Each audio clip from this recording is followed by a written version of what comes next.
Bonjour à tous les copains, j'espère que vous allez bien. Aujourd'hui, on se retrouve dans une nouvelle vidéo.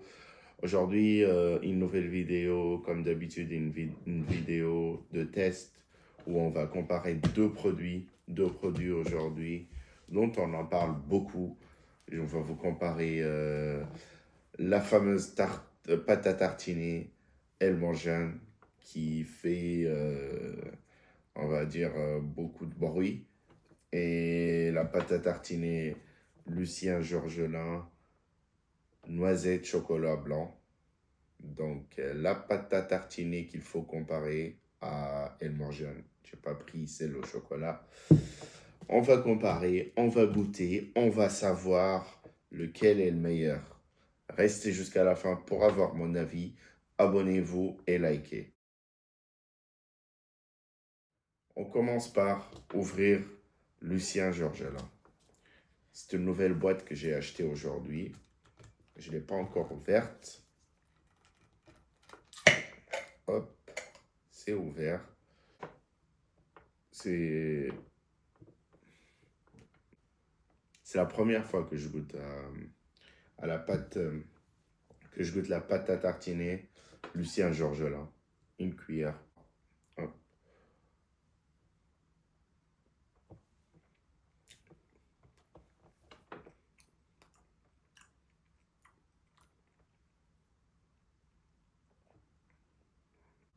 C'est un peu trop sucré à mon goût. J'en ai testé des pâtes à tartiner. Je la trouve un peu trop sucrée. Après, c'est gras. On sent la noisette. Le côté gras, moi je l'aime beaucoup. Alors, c'est écrit sans huile de palme. Donc, à mon avis, il doit y avoir de l'huile quand même. Mais je ne sais pas quelle huile. Ah oui, huile de colza. Ok, il y a de la noisette. Je vais vous dire. Normalement, ça doit être écrit en grand devant. Mais ça doit être un truc comme 40%, 35%. Si je devrais lui donner une note, allez, je donnerais 8 sur 10. C'est très bon.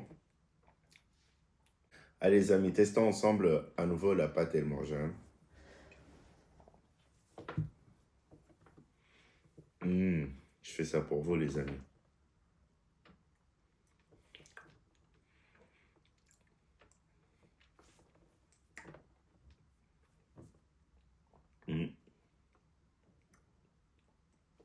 La vérité, c'est moins, pardon, c'est moins sucré, c'est moins liquide. Et le côté trop liquide, j'apprécie pas. Je trouve qu'il y a trop d'huile ici. Alors, le pourcentage d'huile, on va comparer les lipides,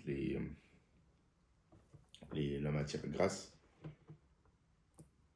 Il y a 32 grammes ici et ici il y a 35, 36. C'est plus gras, elle morgène, mais pourtant c'est moins liquide.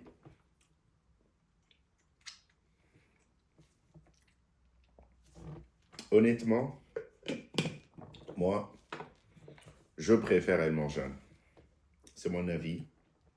Je trouve que la pâte Lucien Georgelin est beaucoup trop sucrée. Elle n'est pas mauvaise, elle est très très bonne, mais elle est beaucoup trop sucrée par rapport à elle morgène. On va quand même tester avec du pain, les amis, pour voir est-ce qu'il y a une différence. C'est bien de goûter la pâte directement, mais je vais goûter quand même avec du pain. Allez, on va commencer par Lucien Georgelin. La pâte française, 100% française. Hop. Mettre ça un peu dans du pain. Je vais tout mettre.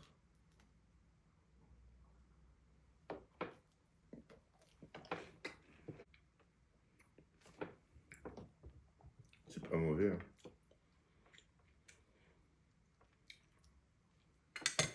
On va goûter El Morgin. Avec du pain aussi. Histoire d'avoir le meilleur comparatif possible. El Morgin, les amis. La pâte interdite en France.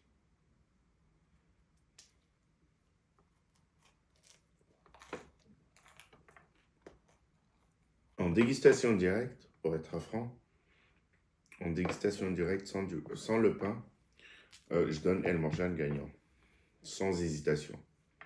Avec du pain, ça change un peu la donne, sachant que elle est beaucoup plus fluide, liquide, la pâte Lucien Georgelin. Donc ça va beaucoup mieux avec le pain. Ça se mélange beaucoup mieux dans la bouche. Donc j'ai une petite préférence quand je la prends avec du pain pour le Lucien Georgelin. Mais au final, moi, je vais me focaliser sur le goût. Et sur le goût, moi, sur la sensation dans la bouche, je préfère El Morjan. Donc pour ça, je mettrai El Morjan en premier, Lucien Georgelin en deuxième. Si je devais donner un avis, je mettrais 8 à Lucien Georgelin et 9, voire 9,5 à El Morjan. Moi, je préfère El Morjan. Donc voilà, c'était tout pour la comparaison. Je vous remercie d'avoir suivi la vidéo. Je vous dis à la prochaine. Je vous dis ciao et à la prochaine. Merci.